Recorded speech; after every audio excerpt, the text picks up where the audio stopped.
დიახ, მოგესალმებით, დიანა.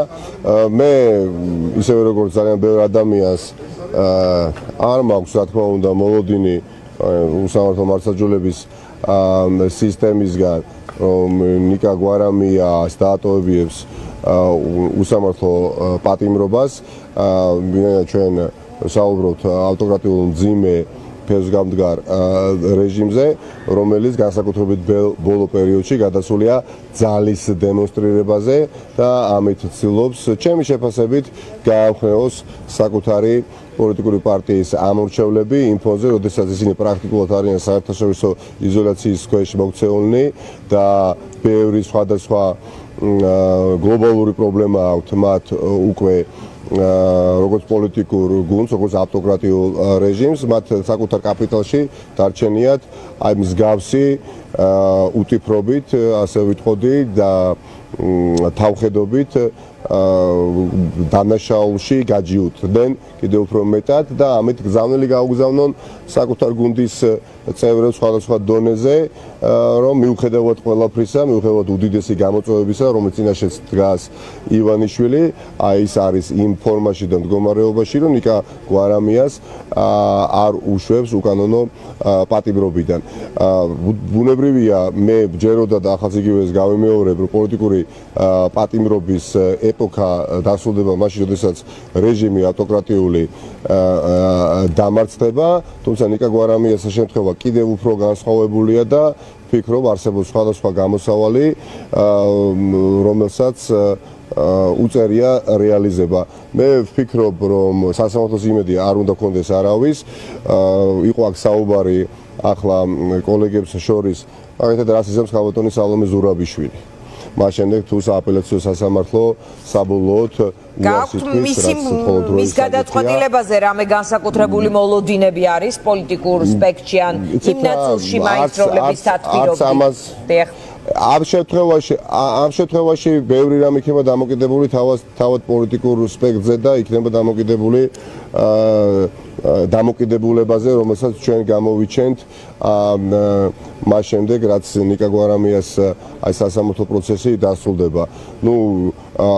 საღი აზრის ფარგლებში ყველა ადამიანი ქალბატონი ზურაბიშვილის ადგილას მიიღებდა ერთადერთ სწორ გადაწყვეტილებას და მის ამა თუ იმ ნათქვამ სიტყვას ფას დაადებდა უკანასკნელ პერიოდში მის მიერ გაკეთებული განცხადებები თითქოს ერთი შეხედვით ნამდვილად არის ვერაფერს ვიტყვი ადეკვატური, მაგრამ როდესაც ერთის მხრივ შენ საუბრობ ნამდვილად სწორი გზავნილებით და მეორეს მხრივ შენს ხელთ არსებულ ვერკეთს არ იყენებ, რაც მნიშვნელოვნად წილად ოდნავ მაინც, მოდით ასე ვთქვათ, ხელს შეუწყობდა პოლიტიკური პროცესების ნორმალურ კალაპოტში მოქცევას, იქნება აბსოლუტურად გაუგებარი.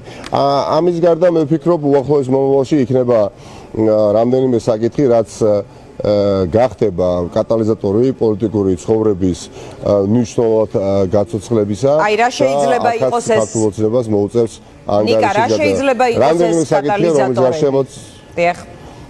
დიახ, რამდენიმე საკითხია, რომლის თაობაზე ახლა პირდაპირ საუბრისგან თავს შევიკავებდი, უბრალოდ ეხლა შარშან შილდი იყო მოზიდული, სამწუხაროდ ეს შილდი ეს ის არის ვერ გავარდა, ზამბარა რომელიც დაჭიმული იყო და სულ ცოტა დააყდა ჩემის აზრით პოლიტიკურ ოპოზიციურ სპექტრს საზოგადოებასთან ერთად გამარჯვების მოსაპოვებლად, ეხლა უბრალოდ შეიკუმშა, რაც ნიშნავს, რომ კვლავ გაიშლება.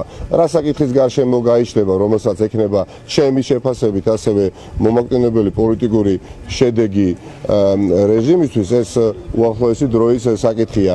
ჩვენ არ გვინდა მე პირადად უბრალოდ პოლიტიკური ცხარი აქტივობები მხოლოდ აქტივობებისთვის გამოხორციელოთ. ჩვენ გვინდა რომ ვიყოთ შედეგზე ორიენტირებულნი და მერწმუნეთ ალბათ მექნება თქვენთან შესაძლებლობა სხვა დროსაც უახლოეს კი ბატონო, მე უბრალოდ საუბრისა და კი ბატონო, თქვენ თქვით რომ რეჟიმის დასრულებამდე პოლიტიკური პატიმრების გათავისუფლება გესახებათ, როცა რეჟიმი დასრულდება.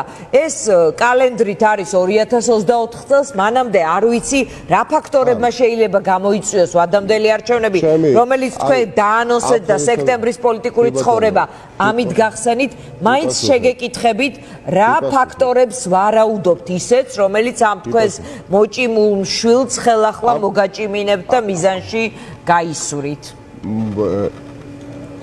ამ ქვეყანაში, საქართველოში, ჩვენს სახელმწიფოში ყველა ხელისუფლება, რომელიც შეცვლა სულ რამდენიმე თვით ადრე, სულებით არ ვარაუდობდა და არც კი უშვებდა, რომ მათ მოუწევდათ ხელისუფლების დათმობა. პრაქტიკა ამასაც ხატავს და მე მჯერა, რომ ეს ხელისუფლება ვერ იქნება გამონაკლისი. ეს იმას არ ნიშნავს, რომ ეს ნორმალური პოლიტიკური ცხოვრების პროცესია, როდესაც მოულოდნელად ხელისუფლებები იცვლებიან.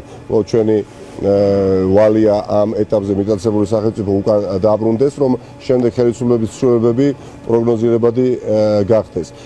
არც უცებ ცოტა ადამიანს დიანა წარმოუდგენია ავტოკრატიული რეჟიმის დამარცხება ერთი ადამიანის დამარცხებით, ანუ ბიძინა ივანიშვილის დამარცხებით. სინამდვილეში ბიძინა ივანიშვილის ავტოკრატიული რეჟიმი ხო ერთ დღეში არ ჩამოყალიბებულა, უბრალოდ ჩვენ ერთ დღეს აღმოჩნდით მძიმე ავტოკრატიული რეჟიმის ქვეშ მცხოვრებნი. ეს ავტოკრატიული რეჟიმი იმართება არა ერთი ადამიანით, უკვე არამედ ქსელებით. და ამ ქსელებში გაერთიანებულნი არიან როგორც ფინანსური ჯგუფები, ასევე კარგად ორგანიზებული პროფესიონალი პროპაგანდისტები, ნახევრად თუ თლიანად გასამხედროებული ჯგუფები და ასე შემდეგ. ერთმანეთთან ეს ჯგუფები იმყოფებიან ძალიან მჭიდრო კავშირში და ამ როგორც ქვეყნის შიგნით, ასევე ქვეყნის გარეთ სხვა ავტოკრატიული რეჟიმის ქსელებთან, მათ შორის პუტინის რუსეთის ფედერაციამ აქვს მხედველობაში. როდესაც ჩვენ ეს მოცემულობა გვაქვს, რა თქმა უნდა, საუბარი იმაზე, რომ თითქოს მარტივი არის პოლიტიკური პატიმრების დახსნა ამ ფონზე, უბრალოდ კიდევ უფრო ცოტა მეტი ძალისხმევა საჭირო და მიზანი მიღწეული იქნება, აქ მე დავიტოვებდი უფლებას, რომ ნებისმიერ ადამიანს შევეკამათო, რომ ეს ასე არ არის. ამიტომ მგონია, რომ თლიანად რეჟიმი უნდა განულდეს, თლიანად რეჟიმი უნდა დაიმსხვრეს. ბევრი პროცესი მიმდინარეობს ჩვენს გარშემო და მგონია უახლოეს პერიოდში ჩვენ სწორი პოლიტიკური გუნდისგან ჩვენ გულისხმობთ საზოგადოებას, მათ შორის პოლიტიკოსებს, ავაზურთებთ იმ ტალღას, რომელიც ერთხელ და სამუდამოდ დაამთავრებს აქ რას დაეფუძნება ეს ნიკა? კატალიზატორი რა იქნება, რა საკითხი? ამას უახლოეს პერიოდში ჩვენ ვნახავთ. ეს ფიქრობთ, რომ იქნება ევროკავშირისგან პასუხი ევროკომისიისგან, რომელიც უკავშირდება ევროინტეგრაციის პროცესს, კანდიდატის სტატუსის მიღებას. ეს შეიძლება უკავშირდებოდეს სანქციების თემას, თუ ის გაგრძელდება და უფრო ფართო გახდება. თუმცა პოლიტიკოსთა ნაწილი ფიქრობს, რომ ეს არ არის ქვეყნის შიგნით, ეს ვერ ცვლის ვითარებას. ქვეყნის შიგნით ვითარებას შეცვლის ოპოზიციის მეტი საუბარი ამომრჩეველთან, მეტი დარწმუნება და მომხრეების გაფართოება. აი ამ საკითხებს როგორ უყურებთ? არა მხოლოდ.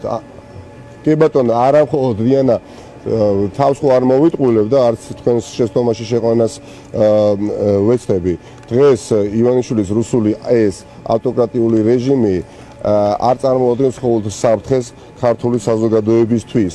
რისი დასტურიც იყო თავისუფლების მთავარი სიმბოლოს პრეზიდენტ ზელენსკის მიერ მიღებული კონკრეტული გადაწყვეტილება, როდესაც მან გამოსაბრძანება და სანქციის ქვეშ მოაყოლა ბიძინა ივანიშვილის ოჯახის წევრები. მან დაინახა საფრთხე ივანიშვილის რეჟიმში უკრაინის სახელმწიფოს მიმართებაში და ამიტომაც მოუწოდა დასავლურ საზოგადოებას დემოკრატიულს, რომ მიიღონ კონკრეტული გადაწყვეტილებები, თუ კი გავითვალისწინებთ აქამდე პრეზიდენტ ზელენსკის მიერ გაცემულ რეკომენდაციებს ევროპელი, ამერიკელი და ბრიტანელი კოლეგების მიმართ, არ დარჩენილა მისი რეკომენდაცია ზურგ შექცეული და ასეთი მოცემულობა იქნება. თქვენ ამ პროცესს უყურებთ როგორც თქვენს დახმარებას, რომ ივანიშვილი დაამარცხოთ?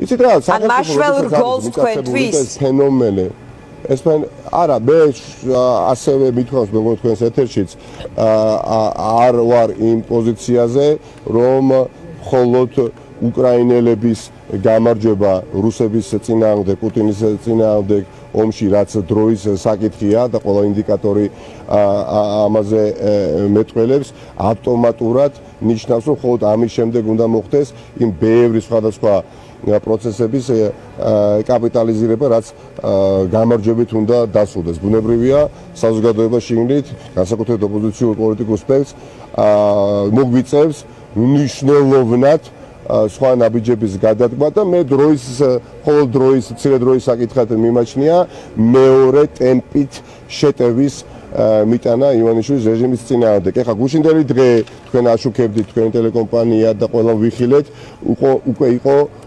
საბოლოო პასუხი დასავლური ცივილიზაციისთვის და ესე კადენიერად გამოვიდა ბატონი მურუსიძე და თავის ამარაჯამო დაენიშნა უსამართლო მართლმსაჯულების ხელმძღვანელად და დასავლეთს უთხრა რომ მოდით აბა ვიბრძოლოთ რახან მაინც ხელს არ იღებთ თქვენს ინიციატივაზე რომ აქ ჩვენ უნდა რაღაცა რეფორმა განვახორციელოთ.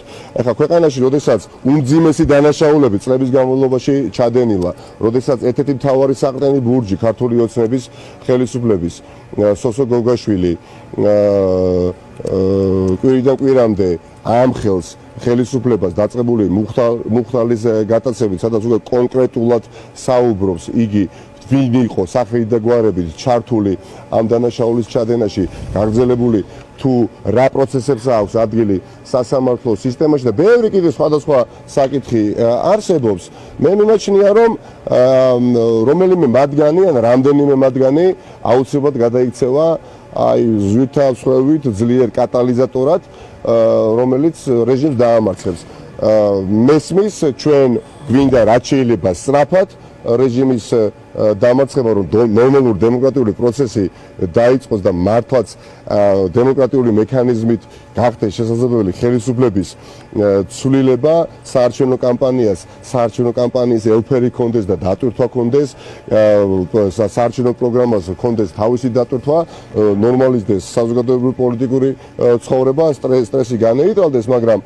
ნუ ვართ ჩვენ იმ გამოწვევის წინაშე რომელიც გამოწვევის წინაშეც აღმოჩნდით 10 წლის თავზე ბიძინა ივანიშვილის ხელისუფლებაში ყოფნის შემდეგ და ძალიან სასარგებლო და მნიშვნელოვანია რომ განსხვავებით შარშანდელი პერიოდისგან აი დღეს ორს შარშან ქართულ საზოგადოებას მათ შორის ოპოზიციურ პოლიტიკურ სპექტრს საერთაშორისო საზოგადოება გვერდში ასე ამ ტკივნეული საკითხების გარშემო არ ედგა ბევრი მათგანი ჩემი შეფასებით ასევე ქარალშუტულად ვარაუდობდა რომ ბიძინა ივანიშვილის აი ეს მოკლედ რაღაცა პარტნიორებზე ამბობთ რომ ქარალშუტული წარმოდგენა ჰქონდათ პროცესზე არა იყვნენ ეს არ მithქვავს არც ერთი და არც ორი და არც სამი ადამიანისთვის ისევე როგორც წლების წინ 2008 წელს ბევრ საერთაშორისო ჩვენს პარტნიორს მიაჩნდა რომ ქართულმა სახელმწიფომ გაუხსნა ცეცხლი რუსეთის ფედერაციას, ხო? იყვნენ ადამიანები საერთაშორისო საზოგადოება არ შედგება 2 და 3 და 4 ადამიანისგან, ვისაც არ ქონდა სწორი წარმოდგენა ბიძინა ივანიშვილის განზრახვებზე და სამწუხაროდ 2022 წლის 24 თებერვალი გახდა აუცილებელი რუსეთის ინტერვენცია უკრაინაში, რომ დაენახა მთელ მსოფლიოს სად აღმოჩნდა ბიძინა ივანიშვილის რეჟიმი ლუკაშენკოს რეჟიმთან ერთად აღმოჩნდა პუტინის ფარდის არასწორ მხარეს. მადლობა ამ ჩართვისთვის. მე იმედი მაქვს სხვა დროს ეთერში მოხვალთ ჩვენთან და უფრო საინტერესო ყოვლის მომცველი საუბარი გვექნება. ამ შემთხვევაში ეს იყო გვარამიას პროცესიდან გამომდინარე ჩართვა, ამიტომ მე დროს აღარ წაგართმევთ. ნიკა მელია გვერდთვებოდა